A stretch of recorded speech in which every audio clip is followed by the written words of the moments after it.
A B S ഉള്ള ബൈക്കിനും A B S ഇല്ലാത്ത ബൈക്കിനും സാധാരണയായിട്ട് കണ്ടുവരുന്ന ഒരു പ്രശ്നമാണ് ഇതേപോലെ മാസ് സിലിണ്ടർ ഫ്രീ ആയിട്ട് അടിയിലേക്ക് ഇറങ്ങി പോകുക എന്നുള്ളത്. ഇപ്പോൾ ഇത് R15 വേർഷൻ 3-ൻ്റേതാണ്.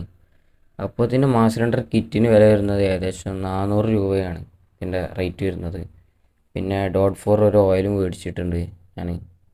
ഇത് ചെറിയ ഓയിലാണ്, കാരണം ആ ഓയിലിൻ്റെ റിസർവറിൽ നല്ല ഓയിലാണ് ആദ്യം ഉണ്ടായിരുന്നത്. അതുകൊണ്ട് ആ പാട്ടടക്കം ഞാൻ കഴിച്ചെടുക്കും. അപ്പോൾ ആദ്യം നമ്മൾ വേണ്ടത് മാസ് സിലിണ്ടറിൻ്റെ മേലെ വരുന്ന 12-ൻ്റെ ബോൾട്ട് കഴിക്കുക.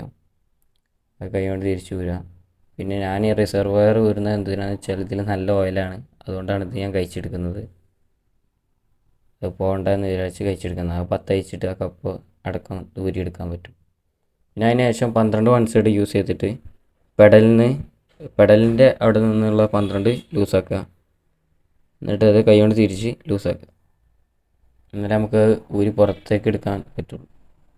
പിന്നെ 5 അല്ലെങ്കിൽ യൂസ് ചെയ്തിട്ട് ആ ബ്രാക്കറ്റിൽ നിന്ന് മാസ് സിലിണ്ടർ കഴിക്കുക. 2 ബോൾട്ട് ഉണ്ടാവും 5 അല്ലെങ്കിൻ്റെ ഒരേ നീളമുള്ള 2 ബോൾട്ട് ഉണ്ടാവും, അത് കഴിക്കുക.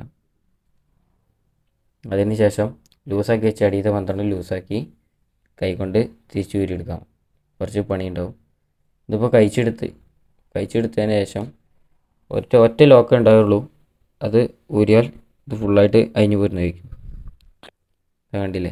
പിന്നെ ഈ സാധനം കിറ്റ് മാറ്റുന്നതിന് മുമ്പ് ഇതിൻ്റെ ഉള്ളിൽ തേയ്മാനം ഉണ്ടോ, അതേപോലെ അലുമിനിയത്തിന് സ്ക്രാച്ച് ഉണ്ടോ എന്നൊക്കെ നോക്കണം. അപ്പോൾ ഇതിന് തേയ്മാനമൊന്നുമില്ല, അതുകൊണ്ടാണ് ഞാൻ കിറ്റ് മാറ്റുന്നത്. ഇതിൻ്റെ ഫ്രണ്ടിൻ്റെ വണ്ടിയാണ്, അവിടെ ഇല്ല, അവൻ പുറത്ത് പോയതാണ്. അപ്പോൾ നന്നാക്കി കൊടുക്കാൻ വേണ്ടി പറഞ്ഞതാണ്. അങ്ങനത്തെ ഞാൻ കിറ്റൊക്കെ പുതിയ മാസ് സിലിണ്ടർ സിമ്പിളാണ് ഫിറ്റ് ചെയ്യാൻ.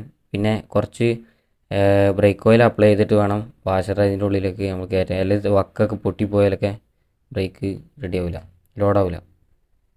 അല്ലെങ്കിൽ ലോഡാവാൻ പണിയാണ് ചിലതൊക്കെ. ചിലത് കഴിച്ചാൽ തന്നെ ലോഡാവാറില്ല. ഇനി നമുക്ക് 8 റിങ് എടുത്തിട്ട് റിസർവോയറിൽ ഓയിൽ ഫില്ല് ചെയ്തതിന് ശേഷം ആദ്യം നമ്മൾ 12-ൻ്റെ അവിടെ എയർ എടുക്കുക. അതിന് ശേഷം ഈ 8 ലൂസാക്കിയിട്ട് എയർ എടുക്കുക. എന്നാലാണ് എയർ കംപ്ലീറ്റ്ലി പെട്ടെന്ന് ഔട്ട് ആവുള്ളൂ. അല്ലെങ്കിൽ കുറേ ഓയിൽ വേണ്ടി വരും. പമ്പ് ചെയ്ത് നമ്മൾ ഓയിൽ തീരാന്നല്ലാതെ എയർ ഫുള്ളായിട്ട് ഔട്ട് ആവില്ല. അങ്ങനെ ഞാൻ 8 ലൂസാക്കി ഇട്ടിട്ടുണ്ട്.